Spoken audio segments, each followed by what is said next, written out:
ಮೂರು ಸಂಗತಿಗಳನ್ನ ನಾವು ಅರ್ಥೈಸಿಕೊಳ್ಳಬೇಕು. ಒಂದು ಹುಟ್ಟು, ಇನ್ನೊಂದು ಸಾವು. ಈ ಹುಟ್ಟು ಮತ್ತು ಸಾವಿನ ಮಧ್ಯದ ಬದುಕು.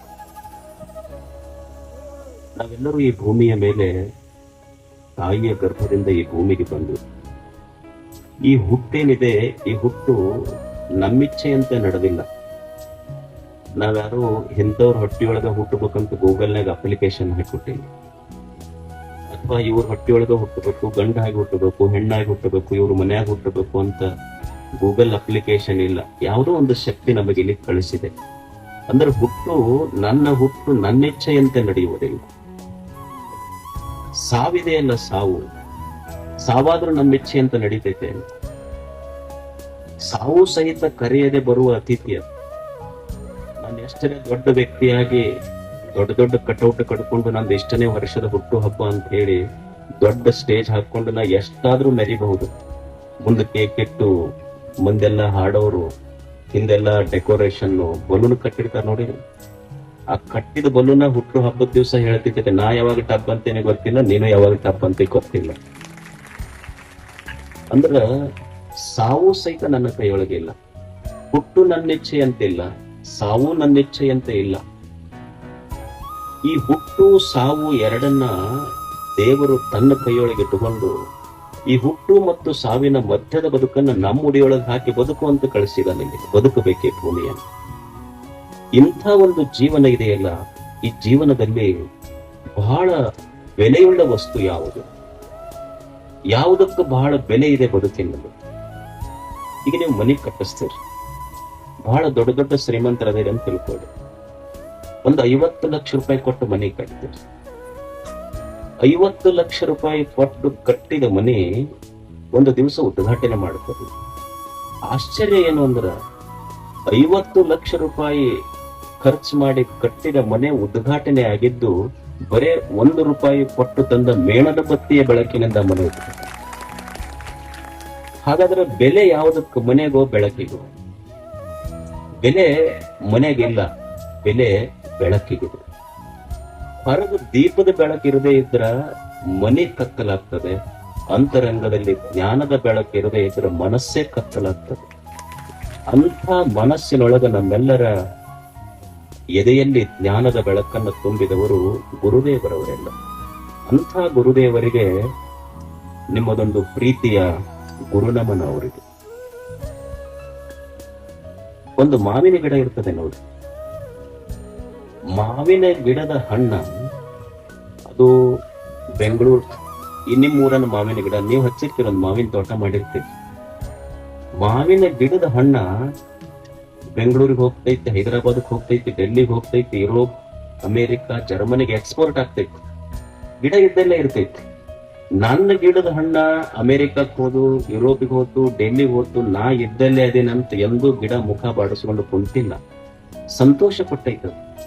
ಹಂಗ ಈ ಭೂಮಿಯ ಮೇಲೆ ತನ್ನ ಕೈಯೊಳಗೆ ಗುರು ತಾನ ಕಲಿಸಿದ ಸ್ಥಳದೊಳಗೆ ಇದ್ರು ಸಹಿತ ತನ್ನ ಶಿಷ್ಯರು ಬೆಳೆದದ್ದನ್ನು ನೋಡಿ ಸಂತೋಷ ಪಡೆದ ಹುಡುಗ ಇದ್ರೆ ಅದು ಗುರುಗಳವರ. ನೀವು ಎಲ್ಲೆಲ್ಲೋ ದೂರ ಹೋಗಿದ್ದು ಕೇಳಿ ಅವರಷ್ಟು ಸಂತೋಷ ಪಡುತ್ತೆ. ತಾಯಿ, ತಂದೆ, ಗುರುಗಳು ಸಂತೋಷ ಪಡುವಂತ ಹೃದಯಗಳವರು. ಅವರೆಲ್ಲ ಕಲಿಸಿದಾರೆ ನಿಮಗೆಲ್ಲ, ನಮಗೆಲ್ಲ ಕಲಿಸಿದ್ದಾರೆ. ಏನು ಕಲಿಸಿದಾರೆ? ಬರೇ ಅಕ್ಷರವನ್ನ ಕಲಿಸಿದವರಲ್ಲ.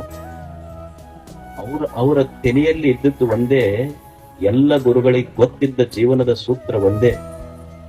ಏನು ಗೊತ್ತಿತ್ತು ಅಂದ್ರ, ಎದೆಗೆ ಅವ್ರಿಗೆ ಗೊತ್ತಿದ್ದೇನು ಅಂದ್ರ, ಭೂಮಿಗೆ ಬಿದ್ದ ಬೀಜ ಮಕ್ಕಳ ಎದೆಯಾಗಿ ಬಿದ್ದ ಅಕ್ಷರ ಎಂದೂ ವ್ಯರ್ಥ ಆಗುವುದಿಲ್ಲ ಅನ್ನುವ ಸತ್ಯ ಗೊತ್ತಿತ್ತು ಅವರು. ಅವರೆಲ್ಲ ನಿಮ್ಮ ಎದೆಯಲ್ಲಿ ಅಕ್ಷರದ ದೀಪವನ್ನ ಬಿತ್ತಿದ ಗುರುಗಳಿಗೆ ಗುರುನಮನ. ಎಷ್ಟು ಜನ ಶಿಕ್ಷಕರು ಬರೀ ಅವರೇನು ಫಿಸಿಕ್ಸ್, ಕೆಮಿಸ್ಟ್ರಿ, ಮ್ಯಾಥಮೆಟಿಕ್ಸ್, ಬಯಾಲಜಿ ಇದನ್ನಷ್ಟೇ ಕಲಿಸಿದವರಲ್ಲ. ಎಷ್ಟು ಜನ ಶಿಕ್ಷಕರು ನಮಗೆ ಜೀವನವನ್ನೇ ಕಲಿಸಿದ್ದಾರೆ. ಅಂಥವರನ್ನು ನೋಡಿ ಕಲಿತಿದ್ದು ಎಷ್ಟು ಜೀವನದಲ್ಲಿ. ಅವರು ಜೀವನವನ್ನು ಕಲಿಸಿದವರವರೆಲ್ಲ.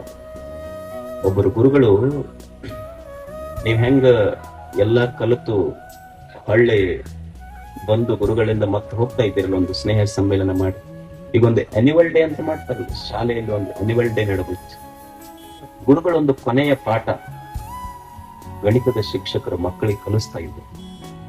ಅವ್ರು 10 1 10 12 20 13 30 ಅಂತ ಹೇಳಿ 10 10 101 ಅಂತ ಬರೆದ್ರು.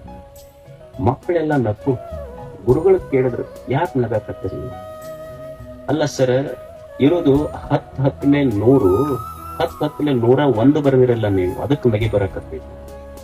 ಗುರುಗಳು ಹೇಳಿದ್ರಂತ, ನಾನ್ ನಿಮಗ್ ಗಣಿತ ಕಲ್ಸಕತ್ತೀನಿ, ಜೀವನ ಕಲ್ಸಕತ್ತೀನಿ. ಏನಂದ್ರ 10 100 ಅನ್ನೋದು ನನಗೂ ಗೊತ್ತೈತಿ. 10 10 100 ಬರೆದು 100 ಸರಿಗೆ ಬರ್ದಿನಿ, 100 ಸರಿ ಕಾಣ್ಲಿಲ್ಲ.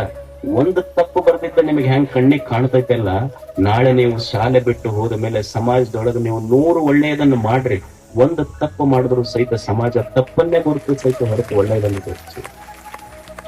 ಇದನ್ನೆಲ್ಲ ಕಲಿಸಿದವರು ಗುರು. ಅಂಥ ಗುರುಗಳಿಗೆ ಇದೊಂದು ಗುರು ನಮನ. ಮನುಷ್ಯ ಜೀವನದ ತುಂಬಾ ಕಲಿಬೇಕಷ್ಟೆ. ವಿದ್ಯಾರ್ಥಿ ಎಲ್ಲಿಯವರೆಗೆ ಅಂದ್ರೆ ಶಾಲೆಯಲ್ಲಿದ್ದಾಗ ಅಷ್ಟೇ ವಿದ್ಯಾರ್ಥಿ ಅಲ್ಲ, ಎದೆಯೊಳಗ ದೇಹದೊಳಗ ಉಸಿರು ಇರುವವರೆಗೂ ನಾವೆಲ್ಲ ವಿದ್ಯಾರ್ಥಿಗಳು. ಮನುಷ್ಯ ಶಿಕ್ಷಣ ಅನ್ನುವುದನ್ನ 4 ಗೋಡೆಗಳ ಮಧ್ಯದೊಳಗೆ ಏನು ಕಲಿತೀವಿ ಅದು ಸಂಕುಚಿತ ಅರ್ಥದಲ್ಲಿ ಶಿಕ್ಷಣ. 4 ಗೋಡೆಗಳ ಮಧ್ಯೆ ಬಿಟ್ಟು ಹೊರಗೆ ಬರ್ತೀವಲ್ಲ, ಜೀವನ ಇದೊಂದು ದೊಡ್ಡ ಪಾಠಶಾಲೆ. ಜೀವನ ಬಹಳ ಕಲಿಸ್ತೈತಿ. ಭೂಮಿ ಮೇಲೆ ಡೊನೇಷನ್ ಇಲ್ಲಾರದ ಶಾಲೆ ಯಾವ್ದಾದ್ರು ಇದ್ರೆ ಅದು ಜೀವನವೇ ಒಂದು ಡೊನೇಷನ್ ಇಲ್ಲಾರದ ಶಾಲೆ. It is no donation. Donation ಇಲ್ಲದ ಪಾಠಶಾಲೆ ಜೀವನ ಇದು. ನಮಗ ಕಲಿಯುವ ಮನಸ್ಸಿತ್ತು ಅಂದ್ರ ಈ ವಿಶ್ವವೇ ಗುರುವಾಗಿ ನಿಲ್ತದೆ. ಜೀವನದಿಂದ ಅಷ್ಟು ಕಲಿತಾನ ಮನುಷ್ಯರಿಗೆ. ಏನು ಡೊನೇಷನ್ ಕೊಡ್ಬೇಕು? ಶಾಲೆಗಾದ್ರೆ ಡೊನೇಷನ್ ಕೊಡ್ಬೇಕು ನಾವು. ಆದ್ರೆ ಜೀವನ ಏನೈತಲ್ಲ, ಇದು ಡೊನೇಷನ್ ಇಲ್ಲದ ಶಾಲೆ. ಯಾವುದೋ ಒಂದು ಶಾಲೆಯಲ್ಲಿ ಗುರುಗಳು ಮಕ್ಕಳಿಗೆ ಕಲಿಸ್ತಿದ್ರಂತ. ಅವ್ರು ಏನ್ ಕಲಿಸ್ತಿದ್ರು ಅಂದ್ರ, ತಾಜ್ ಮಹಲ್ ಈಜ್ ಇನ್ ಹುಬ್ಳಿ ಅಂತ ಹೇಳ್ತಿದ್ರು. ತಾಜ್ ಮಹಲ್ ಹುಬ್ಬಳ್ಳಿ ಒಳಗೈತೆ, ಹುಬ್ಬಳ್ಳಿ ಒಳಗೈತೆ ಅಂತ ಬರೆದು ಕಳಿಸು. ಅವ್ರ ಅಪ್ಪಕ್ಕೆ ಸಿಕ್ಕದಂತ. ಬಂದು ಸೀದಾ ಶಾಲೆ ಗುರುಗಳಿಗೆ ಬಂದು ಕ್ಲಾಸ್ ಟೀಚರ್ ಕೈತ, ಅಲ್ಲ ತಾಜ್ ಮಹಲ್ ಏನೈತೆ ಅಂತ ಗೊತ್ತಿಲ್ಲ, ತಾಜ್ ಮಹಲ್ ಹುಬ್ಬಳ್ಳಿಗೈತೆ ಅಂತ ಹೇಳಿ ಕೆಲ್ಸ ಕತ್ತೇರಿ. ಅವ್ರ ಗುರುಗಳಿಗೆ ಸಿಕ್ಕ ಬಂತು. 6 ತಿಂಗಳಾತ ಹೇಳಕತ್ತು, ಶಾಲೆ ಫೀಸ್ ಕಟ್ಟ ಅಂತಂದು. ಇವತ್ತು ಬಂದಿ ನೀನು ಫೀಸ್ ಕಟ್ಟ ಮಟ್ಟ ಹುಬ್ಬಳ್ಳಿಯಾಗ ಇರ್ತೈತಿ, ಫೀಸ್ ಕಟ್ಟಿಂದ ಆತರಕ್ ಹೋಗತ್ತಿರು ಅಂತ ಹೇಳಿದ್ರೆ, ನೀ ಶಾಲೆ ಫೀಸ್ ಕಟ್ಟಿಂದ ಆತರಕ್ ಹೋಗತ್ತಿ.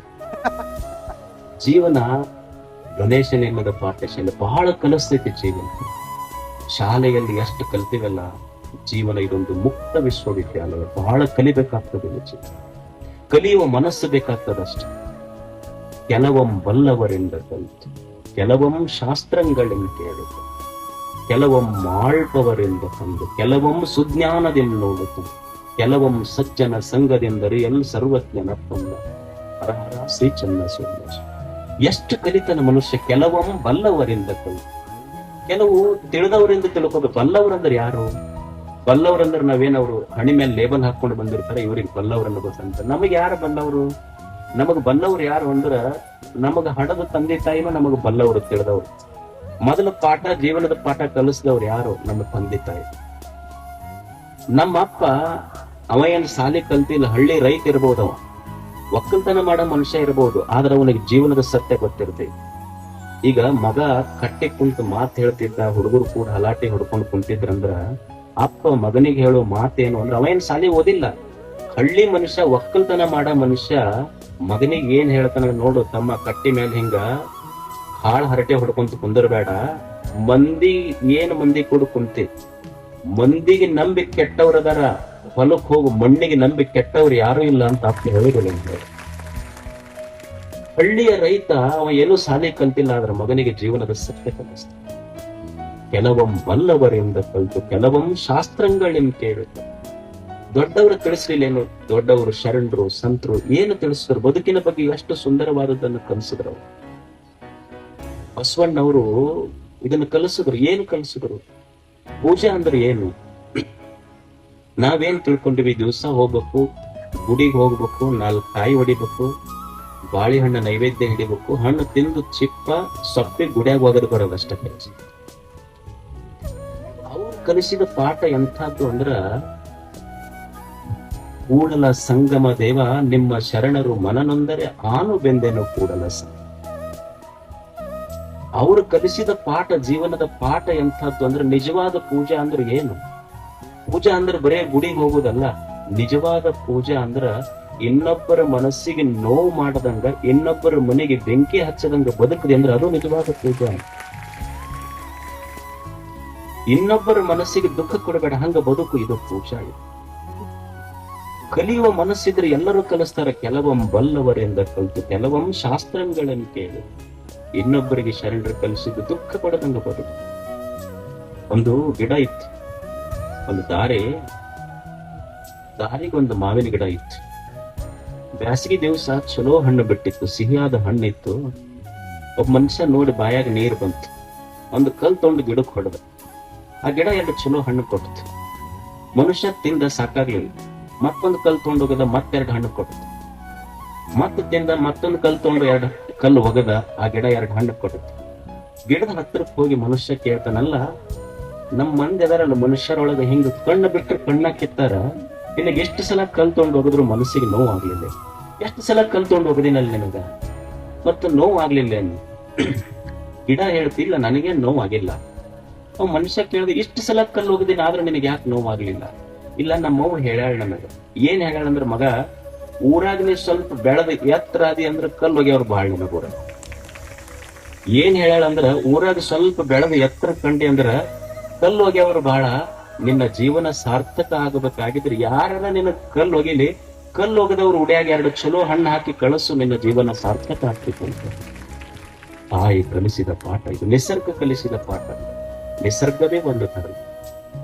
ಕೆಲವೊಮ್ಮೆ ಬಲ್ಲವರಿಂದ ಕಲಿತು, ಕೆಲವೊಮ್ಮೆ ಶಾಸ್ತ್ರಗಳಿಂದ ಕೇಳು, ಕೆಲವೊಮ್ಮೆ ಮಾಳ್ಪವರಿಂದ ಕಲಿತು.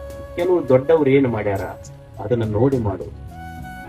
ಯಾರು ತಪ್ಪು ಮಾಡ್ಯಾರಿಗೆ ಮಹಾಭಾರತ ನೋಡಿವಿಲ್ಲ, ಕೇಳಿವಿಲ್ಲ. ಮಹಾಭಾರತ ನೋಡಿ ಏನು ಕಲಿಯುವುದು ಅಂದ್ರ, ಆಡಿದ್ರೆ ಎಲ್ಲಾ ಕಳ್ಕೊಬೇಕಾಗತ್ತಂತ ಕಲಿಯುವುದಷ್ಟೇ. ಅಂತಾರೆ ಕಲಿಯುವುದೇನು ಕಲಿಯುವುದು. ಅವ್ರು ನೀವರ ಇನ್ನೂ ರೊಕ್ಕ ಹಚ್ಚಿ ಆಡ್ತೀರಿ, ಅವ್ರು ಏನೇನ್ ಹಚ್ಚಿ ಆಡ್ಯಾರ ಅನ್ನೋದು ನಿಮಗ್ ಗೊತ್ತಿಲ್ಲ. ಆಡಿದ್ರೆ ಎಲ್ಲಾ ಕಳ್ಕೊಬೇಕಂತ ಕಲಿಬೇಕಾಗ್ತದೆ. ಕುಡಿದ್ರ ಎಲ್ಲಾ ಕಲ್ಕೊಂತೀವಂತ ಯಾರು, ಈಗ ಒಬ್ಬ ಗಟಾರದಾಗ ಬಿದ್ದಿರ್ತಾನ, ಬಿದ್ದವನ್ ನೋಡಿ ಕಲಿಬೇಕು. ಏನಂದ್ರೆ ನಾವು ಒಂದ್ ದಿವ್ಸ ಅದನ್ನ ತಗೊಂಡ್ರೆ ಬೀಳ್ತೀವಂತ ಕಲಿಯುವುದಷ್ಟೇ. ಎಲ್ಲಾನು ಕಲಿಸ್ತೈತೆ ಪಾಠ ನಿಸರ್ಗ ನಮ್ಗೆ. ಕಲಿಯುವುದು ಬಹಳ. ಸಣ್ಣ ಮಕ್ಕಳು ಬಹಳ ಜಲ್ದಿ ತಿಳ್ಕೊಂತಾವ, ದೊಡ್ಡರು ತಿಳ್ಕೋದ್ರು.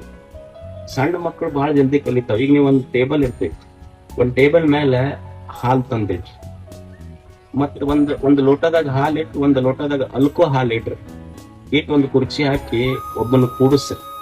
ಅವನ ಕೈ ಅಲ್ಕೋ ಹಾಲು ಅಂದ್ರೆ ಗೊತ್ತಾಗುತ್ತೆ ಮತ್ತೆ ಬಹಳ ಸೂಕ್ಷ್ಮ. ಮುಂದೆ ಅದೇನು ಕುಡಿತಾರಲ್ಲ ಅದಕ್ಕೆ ಅಲ್ಕೋ ಹಾಲು ಅಂತ. ಅಂದ್ರೆ ಒಂದು ಟೇಬಲ್ ಇಟ್ಟು ಹಾಲು ಇಡ್ರಿ, ಒಂದು ಲೋಟದಾಗ ಅಲ್ಕೋ ಹಾಲು ಇಟ್ಟು ಒಬ್ಬನ ಕೂಡಿಸ್ರಿ. ಅವನ ಕೈ ಹಾಲಿನ ಕಡೆ ಹೋದ್ರ ಅವ್ರ ಮನಿ ದೇವರ ಆಣೆ, ಅಲ್ಕೋ ಹಾಲಿನ ಕಡೆನ ಹೋಗ್ತೈತಿ. ಮತ್ ಅವನ್ ನೆಬ್ಬಸ್ರ ಮೇಲೆ ಮತ್ತೆ ಒಂದು ಲೋಟದಾಗ ಹಾಲ, ಒಂದು ಲೋಟದಾಗ ಅಲ್ಕೋ ಹಾಲಿಟ್ಟು ಅವ್ರ ಮಗನ ಕೂಡಿಸ್ರಿ. ಮಗುವಿನ ಕೈ ಅಲ್ಕೋ ಹಾಲಿನ ಕಡೆ ಹೋಗುದಿಲ್ಲ, ಹಾಲಿನ ಕಡೆನೆ ಹೋಗ್ತೈತಿ. ಅದಕ್ಕ ಅವ್ರ ಅಪ್ಪಗೆ ಹೇಳ್ತೈತಿ, ಅಪ್ಪ ನಿನಗ ಹಾಲು ಯಾವುದು ಅಲ್ಕೋ ಹಾಲು ಯಾವುದು ನಿನಗ್ ಗೊತ್ತಿಲ್ಲ, ನನಗ್ ಗೊತ್ತೈತಿ. ನಾ ಹಾಲು ಕುಡ್ಕೊಂತಿದ್ದಕ್ಕ ತಾಯಿ ತೊಡಿ ಮೇಲೆ ಮುಕ್ಕೊಂತೀನಿ, ನೀ ಅಲ್ಕೋ ಹಾಲು ಕುಡ್ದಿದ್ದಕ್ಕೆ ನಾಯಿ ತೊಡಿ ಮೇಲೆ ಮುಕ್ಕೊಂಡ್ಬಿಟ್ಟಿದ್ದೀವಿ. ಯಾರು ಮಾಡಿ ಜೀವನ ಕೆಡಿಸ್ಕೊಂಡಾರ ಅಂಥವ್ರದ್ದು ನೋಡಿ ಕಲಿಬೇಕಲ್ಲ ಮನುಷ್ಯ. ಕೆಲವೊಮ್ಮೆ ಮಾಳ್ಪವರಿಂದ ಕಂಡು, ಕೆಲವೊಮ್ಮೆ ಸುಜ್ಞಾನದಿಂದ ನೋಡುತ್ತೆ. ನಮ್ಮ ವಿವೇಕದ ಕಣ್ಣಿಗೂ ಗೊತ್ತಾಗಬೇಕಲ್ಲ ಮನುಷ್ಯ ಏನು ಮಾಡಬೇಕು, ಏನು ಮಾಡಬಾರದಲ್ಲ. ಕೆಲವೊಮ್ಮೆ ಸಜ್ಜನ ಸಂಗದಿಂದರಿಯಲ್ಲ. ಕೆಲವರು ಒಳ್ಳೆಯವರ ಸ್ನೇಹ, ಒಳ್ಳೆಯವರ ಸಹವಾಸದಿಂದ ಕಲಿತಾನ ಮನುಷ್ಯ. ಈಗ ಹಾವಿರ್ತೈತಿ, ಹಾವು ನೀವು ನೋಡ್ರಿ, ಒಳ್ಳೆಯವರ ಸಹವಾಸ ಮನುಷ್ಯನಿಗೆ ಎಷ್ಟು ದೊಡ್ಡ ಮಟ್ಟಕ್ಕೆ ತಗೊಂಡು ಹೋಗ್ತೈತಿ ಅಂದ್ರ, ಹಾವ ನಿಮ್ ಮನ್ಯಾಗ ಬಂತಂತ ತಿಳ್ಕೊಡ್ರಿ, ಬಡಿಗೆ ತಗೊಂಡು ಹೊಡಿತೀರಿ ನೀವೆಲ್ಲ, ಹೌದಲ್ಲ? ಅದ ಹಾವು ಅಕಸ್ಮಾತ್ ಹೋಗಿ ಒಂದು ನಿಮ್ ಗುಡಿ ಲಿಂಗದ ಮೇಲೆ ಕುಂತು ಅಂದ್ರೆ ಕೈ ಮುಗಿದು ಬರ್ತೈತಿ. ಅಂದ್ರ ಅದು ಹಾವ ಲಿಂಗದ ಸಹವಾಸ ಮಾಡಿದ್ದಕ್ಕೆ ಕೈ ಮುಗಿಸ್ಕೊಂತ. ಈಗ ಒಂದು ಬಿದಿರು ಇರ್ತೈತಿ, ಬಿದಿರು ಕಟ್ಟಿಗೆ ಯಾವ್ಯಾವನ ಕೈಯಾಗ ಸಿಕ್ತು ಅಂದ್ರ ಸುಟ್ಕೊಂಡು ಬೂದಿ ಆಗ್ತೈತಿ. ಅದೇ ಕೊಳಲು ಮಾಡೋವನ ಕೈಯಾಗ ಸಿಕ್ತು ಅಂದ್ರೆ ಕೃಷ್ಣನ ಕೈ ಸೇರ್ತೈತಿ. ಯಾರ ಸಂಘ ಮಾಡ್ತೀವಿ ಅನ್ನೋದ್ರ ಮೇಲೆ ಜೀವನ ದೊಡ್ಡದಾಗ್ತದೆ. ಅದಕ್ಕೆ ಮನುಷ್ಯ ಜೀವನದಲ್ಲಿ ಕಲಿಯುವುದೊಂದು ನಿಸರ್ಗ ದೊಡ್ಡ ಪಾಠಶಾಲೆ. ಜೀವನದ ಮೇಲೆ ಒಮ್ಮೆ ಕಷ್ಟ, ಒಮ್ಮೆ ಸುಖ, ಒಮ್ಮೆ ಸೋಲು, ಒಮ್ಮೆ ಗೆಲುವು, ಒಮ್ಮೆ ಶ್ರೀಮಂತಿಕೆ, ಒಮ್ಮೆ ಬಡತನ, ಒಮ್ಮೆ ಮೆಚ್ಚುಗೆಯ ಮಾತುಗಳು ಬರ್ತಾವ, ಒಮ್ಮೆ ಚುಚ್ಚು ಮಾತುಗಳು ಬರ್ತಾವ. ಇವೆಲ್ಲದರ ಮಧ್ಯದೊಳಗೆ ನಾವೊಂದು ಜೀವನ ಹೇಗೆ ಕಟ್ಕೋಬೇಕು ಅಂತ ಕಟ್ಟಿಕೊಳ್ಳುವ ಕಲೆ ಇಲ್ಲ ಅಷ್ಟೆ. ಬದುಕನ್ನ ಕಟ್ಟಿಕೊಳ್ಳಬೇಕಲ್ಲ. ಈಗ ಒಮ್ಮೆ ಜೀವನದಲ್ಲಿ ಸೋಲಾಗ್ತದೆ, ಒಮ್ಮೆ ಕಷ್ಟ ಬರ್ತದೆ, ಒಮ್ಮೆ ಅಪಮಾನ ಬರ್ತದೆ, ಒಮ್ಮೆ ನಿಂದೆಯ ಮಾತುಗಳು ಬರ್ತವೆ. ಇವೆಲ್ಲವನ್ನ ತಡ್ಕೊಂಡು ಇದರ ಮಧ್ಯದೊಳಗೆ ನಾ ಹೆಂಗ ಬದುಕ ಕಟ್ಕೋಬೇಕು ಅನ್ನೋದು ಕಲಿಯುವುದು ಜೀವನ. ನಮಗೇನೋ ಒಂದು ಜೀವನದೊಳಗೆ ತೊಂದರೆ ಆಯ್ತು ಅಂದ್ರ ಹೋಗಿ ಆತ್ಮಹತ್ಯೆ ಮಾಡ್ಕೊಂತೀವಿ. ಜೀವನದೊಳಗೆ ಸ್ವಲ್ಪ ಹೆಚ್ಚು ಕಡಿಮೆ ಆಗೋದಿಲ್ಲ, ಕಲಿಬೇಕಲ್ಲ ಮನುಷ್ಯ. ಈಗ ನೀವೊಂದು ಕಾರ್ ತಗೊಂತೀರಿ, ಹೊಸ ಕಾರ್ ತಗೊಂಡು ಬರುವಾಗ ಒಂದೇನೋ ಆಕ್ಸಿಡೆಂಟ್ ಆಗಿ ಕಾರಿಗೆ ಸ್ಕ್ರಾಚ್ ಬೀಳ್ತೈತಿ. ಕಾರಿಗೆ ಸ್ಕ್ರಾಚ್ ಬಿದ್ದೈತೆ ಅಂತ ಅದನ್ನ ಗ್ಯಾರೇಜ್ ಒಯ್ದು ರಿಪೇರಿ ಮಾಡ್ತಿರೋ ಅಥವಾ ಒಂದ್ JCB ತಗೊಂಡು ತೆಗೆದು ಮಣ್ಣು ಹಾಕಿ ಮುಗಿಸ್ತಿರೋ.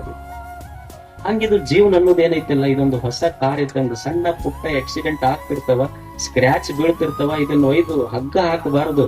ಮತ್ತು ದೊಡ್ಡ ಗುರುಗಳು ಅಂತವರ ಮಾತುಗಳ ಗ್ಯಾರೇಜ್ ಒಯ್ದು ರಿಪೇರಿ ಮಾಡಿಸ್ಕೊಂಡು ಬದುಕ್ತಿರ್ತಕ್ಕಂಥ ಹೊಸ ಬದುಕನ್ನು ಕಟ್ಕೊಂಡು ಹೋಗುದು. ಕಷ್ಟಗಳು ಬರ್ತಾವ ಜೀವನದಲ್ಲಿ, ಕಷ್ಟಗಳು ಬರುವುದಿಲ್ಲ.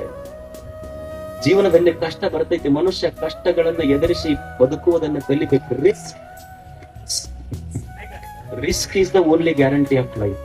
ಜೀವನದಲ್ಲಿ ಕಷ್ಟ ಯಾರಿಗೆ ಬರುದಿಲ್ಲ ಹೇಳ್ರಿ? ನಾವೇನಂತೀವಿ, ನಮ್ಗೆ ಒಟ್ಟ ಕಷ್ಟ ಬರಬಾರ್ದು ನೋಡ್ರಿ ಅಂತೀವಿ.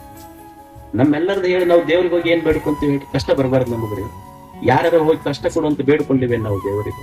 ನಾವು ಬೇಡ್ಕೊಳ್ಳೋದೇನಂದ್ರೆ ಕಷ್ಟ ಕೊಡಬೇಡಪ್ಪ ನಮಗೆ ದೇವ್ರೆ. 2 ಬಿಟ್ಟು 4 ಕಾಯಿ ಹೊಡಿಸ್ತೀನಿ, ನಮ್ಮ ಮನೆ ಮಗಲ್ದವ್ರಿಗೆ ನಂದು ಪೂರೈ ಕೊಡೋವರಿಗೆ ನನಗೆ ಮಾತ್ರ ಬರೋದು ಬೇಡ. ಕಷ್ಟ ಇರೋದು ಬೇಡ ಅಂದ್ರೆ ಏನು? ನಮ್ಮ ವ್ಯಾಖ್ಯಾನ ಏನಂದ್ರೆ ಮಸ್ತ್ ಮಂಡಕ್ಕಿ ಮಿರ್ಚಿ ಏನೇನ್ ತಿನ್ಕೊಂತ ಮನ್ಯಾಗ ಟಿವಿ ನೋಡ್ಕೊಂತ ಸೋಫಾ ಸೆಟ್ ಮೇಲೆ ಕುಂದ್ರದು. ಅಂದ್ರೆ ಕಷ್ಟ ಇರಬಾರ್ದು ಅಂದ್ರೆ ಕಮ್ಮಗ ಸೋಫಾ ಸೆಟ್ ಮೇಲೆ ಈ ಕಡೆನೂ ಹೊಳ್ಳಂಗಿಲ್ಲ ಈ ಕಡೆನೂ ಹೊಳ್ಳಂಗಿಲ್ಲ, ಹಿಂಗ್ ಕೂಡೋದು ಆರಾಮ್ ಅಂತೀವಿ.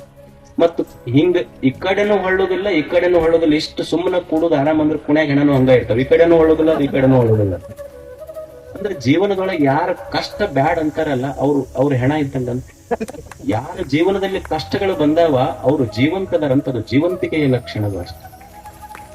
ಒಬ್ಬ ಜ್ಞಾನಿ ಮನುಷ್ಯ ಭಗವಂತ ಕೇಳ್ತಾನೆ, ಭಗವಂತನೇ ನಾನು ನಿನ್ನ ಗರ್ಭಗುಡಿಯ ಮುಂದೆ ನಿಂತು ಕಷ್ಟ ಕೊಡಬೇಡ ಅಂತ ಕೇಳಿಕೊಳ್ಳುವ ಹೇಡಿ ಭಕ್ತ ಅಲ್ಲ ನಾನು ನಿನಗೆ ಏನು ಕೇಳ್ತೀನಿ ಅಂದ್ರೆ, ಭಗವಂತನೇ ನಿನ್ನ ಗರ್ಭಗುಡಿಯ ಮುಂದೆ ನಿಂತು ಕೇಳೋದು ನಿನಗೆ ಅಷ್ಟು ಶಕ್ತಿ ಐತಲ್ಲ ಅಷ್ಟು ಕಷ್ಟ ಕೊಡು, ನಾ ಕೇಳಿಕೊಳ್ಳೋದು ಕಷ್ಟ ಕೊಡಬೇಡ ಅಂತಲ್ಲ, ನೀ ಕೊಡುವ ಕಷ್ಟವನ್ನ ತಾಳಿಕೊಳ್ಳುವ ಸಾಮರ್ಥ್ಯ ಕೊಡು ಅಂತ ಕೇಳಕ್ ಬಂದೆ ನಿನಗೆ. ಜೀವನದ ಮೇಲೆ ಕಷ್ಟ ಸುಖ ಬರ್ತಾವ. ಗುಡಿಗೆ ಹೋಗಿ ಕೈ ಮುಕ್ಕೊಂಡು ನಿಂತು ನಾವು ಕಷ್ಟ ಕೊಡಬೇಡ ಅಂದ್ರ ಗುಡಿಯೊಳಗಿನ ಮೂರ್ತಿ ಇತ್ತಲ್ಲ ಅದ ಹೇಳ್ತಿತ್ತು, ನೋಡಪ್ಪ ನಾನಾ ಏಟ್ ತಿಂದು ಇಲ್ಲಿ ಕುಂತಿದ್ದಕ್ಕ ನೀ ನನ್ನ ಎದುರು ಕೈ ಮುಗುದಿ, ನಾನಾ ಕಷ್ಟ ಪಟ್ಟಿದ್ದಿಲ್ಲ ಅಂದ್ರೆ ಇವತ್ತಿನ ನನ್ನ ಗುಡಿ ಮುಂದೆ ಕೈ ಮುಗಿದು ನಿಲ್ತಿರ್ಲಿಲ್ಲ. ಒಮ್ಮೆ ಮಾನ ಬರ್ತದೆ, ಒಮ್ಮೆ ಅಪಮಾನಗಳು ಬರ್ತಾವೆ, ಒಮ್ಮೆ ಚುಚ್ಚು ಮಾತುಗಳು ಬರ್ತವೆ. ಜೀವನದ ಮೇಲೆ ಇರುವುದಲ್ಲ, ಇದ್ರ ಮಧ್ಯದೊಳಗೆ ಕಲಿಬೇಕಾಗ್ತದೆ ಮನುಷ್ಯ. ಒಮ್ಮೆ ಅಪಮಾನಗಳು ಬರ್ತಾವ. ಒಂದು ಕುದುರೆ ಓಡುವ ಕುದುರೆಗೆನೆ ಚಾಟಿ ಏಟು ಬೀಳ್ತೈತಿ, ಓಡುವ ಕುದುರೆಗೆನೆ ಚಾಟಿ ಏಟು ಬೀಳುದು. ಮತ್ತೆ ಚಲೋ ಸಿಹಿಯಾದ ಗಿಡಕ್ಕನ ಕಲ್ಲು ಬೀಳ್ತಾವ, ಯಾರು ಜಾಲಿ ಗಿಡಕ್ಕೆ ಕಲ್ಲು ಹೋಗೋದಿಲ್ಲ. ನಮಗೊಂದ್ ಸ್ವಲ್ಪ ನಿಂದೆಯ ಮಾತುಗಳ ಕಲ್ಲು ಬೀಳಾಕತ್ತಾವ ಅಂದ್ರೆ ನಾವು ಜಾಲಿ ಗಿಡ ಅಲ್ಲ, ನಾವು ಹಣ್ಣಿನ ಗಿಡ ಅಂತ ತಿಳ್ಕೊಳ್ಳೋದು ಮನುಷ್ಯ. ಜೀವನದ ಮೇಲೆ ಸ್ವಲ್ಪ ಕಷ್ಟ ಸುಖ, ಒಮ್ಮೆ ಸೋಲು ಗೆಲುವು, ಒಮ್ಮೆ ಮಾನ ಅಪಮಾನ, ಇವೆಲ್ಲವುಗಳ ಮಧ್ಯದೊಳಗೆ ಸಂತೋಷವಾಗಿ ಬದುಕುವುದನ್ನು ಕಲಿಬೇಕು. ಜೀವನ ನೀವು ಏನನ್ನ ನೋಡ್ರಿ ಕಲಿಬೇಕನ್ನೋ ಮನಸ್ಸಿದ್ರೆ ಜಗತ್ತೇ ಕಲಿಸ್ತೈತಿ ನಮಗ್. ಈಗ ನೀವು ತಾಯಂದಿರ ಅಡಿಗೆ ಮಾಡ್ತೀರಿ, ಅಡಿಗೆ ಮಾಡ್ಬೇಕಾದ್ರೆ ಕುಕ್ಕರ್ ಇಟ್ಟಿರ್ತೀರಿ ಮನ್ಯಾಗ. ಕುಕ್ಕರ್ ನೋಡಿ ಏನ್ ಕಲಿಬಹುದಂದ್ರ, ನಮ್ ಬುಡಕ ನಮಗ್ ಆಗ್ಲಾರ್ದವ್ರು ಬೆಂಕಿ ಇಟ್ಟರು ನಾವು ಸೀಟಿ ಹೊಡ್ಕೊಂತಿರ್ಬೇಕು ಆರಾಮ ಅಂತ ಕುಕ್ಕರ್ ಕಲಿಸ್ತೈತಿ ಮನುಷ್ಯ. ಅಂದ್ರೆ ಜೀವನ ಪ್ರತಿ ವಿಧದಲ್ಲಿ ಕಲಿಸ್ತೈತಿ. ಅದಕ್ಕೆ ಜೀವನದ ತುಂಬ ಏನಾದರೂ ಇದ್ದರೆ ಕಲಿಯುವುದು, ಒಳ್ಳೆಯದನ್ನ ಕಲಿಯುವುದು. ಅಂಥ ಒಳ್ಳೆಯದನ್ನ ಕಲಿಸಿದ ಗುರುಗಳಿಗೆ ಶಿಕ್ಷಕರಿಗೆ ನೀವೊಂದು ಗುರುವಂದನ ಮಾಡಿರಿ. ಮತ್ತೆ ಎಲ್ಲದಕ್ಕಿಂತ ನಮಗೆ ಸಂತೋಷ ಆಗಿದ್ದೇನೆಂದ್ರೆ ನೀವು 3 ಶಾಲೆ ನೋಡಿ ಬಹಳ ಖುಷಿ ಆಗ್ತದೆ. ಒಳ್ಳೆ ಸುಂದರವಾದ ಇದು ಸರ್ಕಾರಿ ಶಾಲೆನೇ ಅನಿಸೋದಿಲ್ಲ, ಅಷ್ಟು ಚಲೋ ಶಾಲೆಯನ್ನ ನೀವು ಕಟ್ಟಿದ್ದೀರಿ. ಇಷ್ಟೆಲ್ಲ ಹಿರಿಯರು ಯುವಕರು ಇಂಥ ಒಳ್ಳೆಯ ಕೆಲಸಗಳು ಊರಲ್ಲಿ ನಡೀತಿರ್ಬೇಕು. ಒಂದು ಊರಿನ ನಿಜವಾದ ವೈಭವ, ಒಂದು ಹಳ್ಳಿಯ ನಿಜವಾದ ವೈಭವ, ಆ ಊರಾಗ ಬಹಳ ದೊಡ್ಡ ಶ್ರೀಮಂತರದಾರಂದ್ರೆ ಆ ಊರಿನ ವೈಭವ ಅಲ್ಲ, ಅಲ್ಲಿ ಬಹಳ ದೊಡ್ಡ ದೊಡ್ಡ ಜಮೀನ್ದಾರದಾರಂದ್ರೂ ಆ ಊರಿನ ವೈಭವ ಅಲ್ಲ. ಒಂದು ಊರಿನ ನಿಜವಾದ ವೈಭವ ಯಾವುದು ಅಂದ್ರ, ಯಾವ ಊರಲ್ಲಿ ಅಲ್ಲಿಯ ಹಿರಿಯರು ಯುವಕರು ಊರಿನ ಹಿತಕ್ಕಾಗಿ ಪಕ್ಷ ಮರೆತು ಜಾತಿ ಮರೆತು ಊರಿನ ಹಿತಕ್ಕೆ ಹೆಗಲು ಕೊಟ್ಟು ದುಡಿತಾರಲ್ಲ, ಅದು ಆ ಊರಿನ ನಿಜವಾದ ವೈಭವ. ಅಂತ ಒಂದು ವೈಭವ ಈ ಗುರುಶಾಂತೇಶನ ಈ ಪುಣ್ಯ ತಾಣದಲ್ಲಿ ಕಾಣ್ಲಿಕ್ಕೆ ನೋಡ್ಲಿಕ್ಕೆ ಸಂತೋಷ ಅನಿಸ್ತದೆ. ನಿಮಗ್ ನೋಡ್ರಿ, ಇಷ್ಟು 2 ಗಂಟೆಗೆ ಯಾರು ಕೂಡ್ತಾರ ಜನ, ನೀವೆಲ್ಲ ಎಷ್ಟು ಸಂತೋಷ ಸಮಾಧಾನದಿಂದ ಕುಳಿತೇವೆ. ಒಂದೊಂದು ದೇವ್ರ ಗುಡಿಯಾಗ ಒಂದು ಸ್ವಲ್ಪ ಅಮಾಸಿಗೆ ಎಣ್ಣೆ ಕಡಿಮೆ ಆದ್ರೆ ಬಂದು ಕಾಡ್ತಾವ ದೇವ್ರುಗಳು. ನೀವು ಇಷ್ಟು 2 ಗಂಟೆ ಆದ್ರೂ ಪಾಪ ನಿಮಗೆ ಏನು ಹಾಕ್ಯಾರೋ ಇಲ್ಲೋ ಗೊತ್ತಿಲ್ಲ, ಇಷ್ಟ ಸಮಾಧಾನದಿಂದ ಕುಳಿತಿರಲ್ಲ. ನಿಮ್ಮ ಮುಖ ನೋಡಿಬಿಟ್ರೆ ಮತ್ತೆ ಯಾವ ದೇವರ ದರ್ಶನ ಬೇಡ. ಇದು ನಿಜವಾದ ದೇವರ. ಮತ್ತ ನಿಮಗೆ ಇಷ್ಟು ಹೊಗಳ್ಕೊಂತಿರ್ಬೇಕಂದ್ರೆ ಕೂಡ್ತಿರ್ತದೆ. ಹಂಗೇನಿಲ್ಲ. ಇಷ್ಟು ಬಿಸಿಲೊಳಗೂ ಸಹಿತ ಊರಿನ ಈ ಕಾರ್ಯಕ್ರಮಕ್ಕೆ ನೀವೆಲ್ಲ ಸಾಕ್ಷಿಯಾಗಿದ್ದೀರಲ್ಲ, ಇದು ಬಹಳ ದೊಡ್ಡದು. ಸದಾ ಇಂಥ ಒಳ್ಳೆಯ ಕೆಲಸಗಳು, ಮನಸ್ಸು ಕಟ್ಟುವ ಕೆಲಸ ಊರಾಗ ನಡೀಲಿ. ತಮಗೆಲ್ಲ ಒಳ್ಳೇದಾಗ್ಲಿ ಅಂತ ಹಾರೈಸಿ ನಮ್ಮ ಮಾತುಗಳನ್ನು